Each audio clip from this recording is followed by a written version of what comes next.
walking. Hello, I'm Daniel Smith. Welcome to Don Herzog's Garden Railway Layout in Sebastopol, California. This is the second time we've had the camera on site to visual what we're going to be actually seeing. Obviously, the first visual that you've seen was the splining of the railroad layout.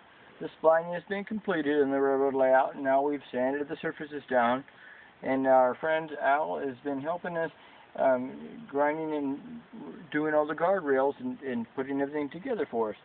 The photographs that you see in the background will be what you see in the future. Right now everything's done for photo purposes. So we have the canyon, the gorge that's supposed to block visual views in the future. This is siding here for the Sturgeon Steam Sawmill siding that will be added via plans by Boone Morrison in the next about 3-4 weeks, depending on how Daniel gets his railroad built. But we're talking about retaining walls. Here's the new double engine house that we were talking about in the first video.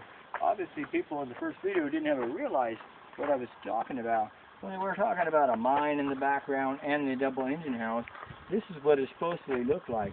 This is the cartoon version, what we really want it to look like, but you'll get the idea. We'll plant dozens and dozens of trees, I'm sure, due to Don Herzog being in the garden railroad industry.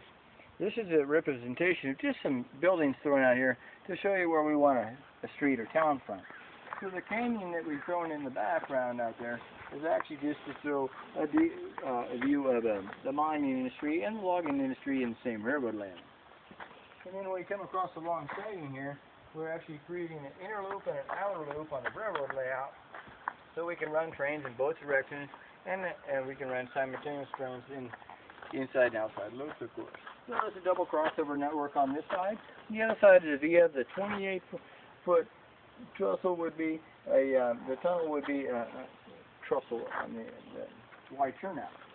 So this is a ghost town of the inside of the layout. That's why the windows are broken out, because nobody lives in town where they don't mine gold anymore. So it's all abandoned. The new feature that's really been going on in Don Herzog's layout, I tell you, in the past 5 weeks that I've been gone from working on this railroad layout is the trestle. I've been here since 4 days, 4.5 days. This is what I've done. I built the trestles.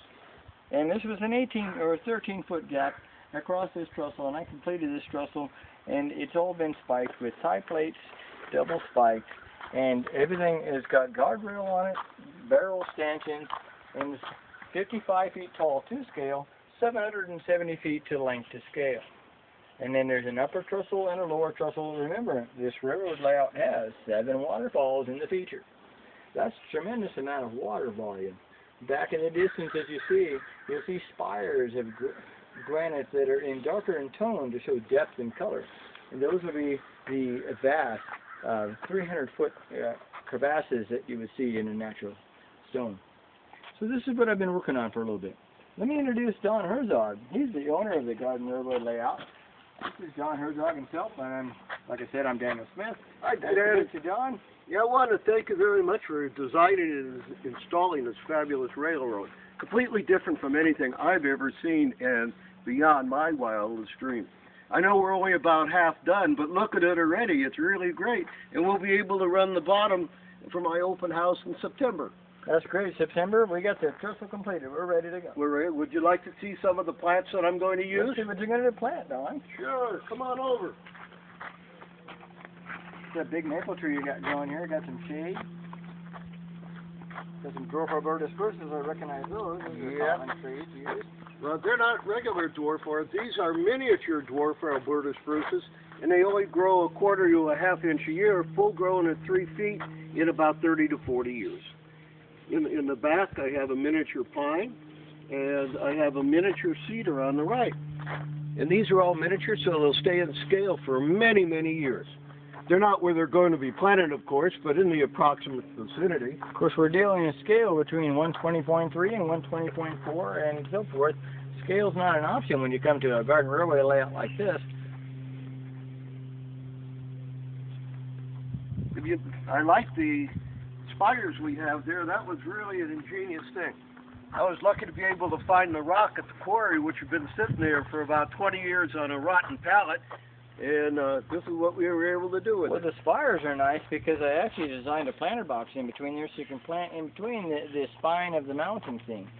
And then obviously with your railroad layout, you're going to have dozens of more plants for sure.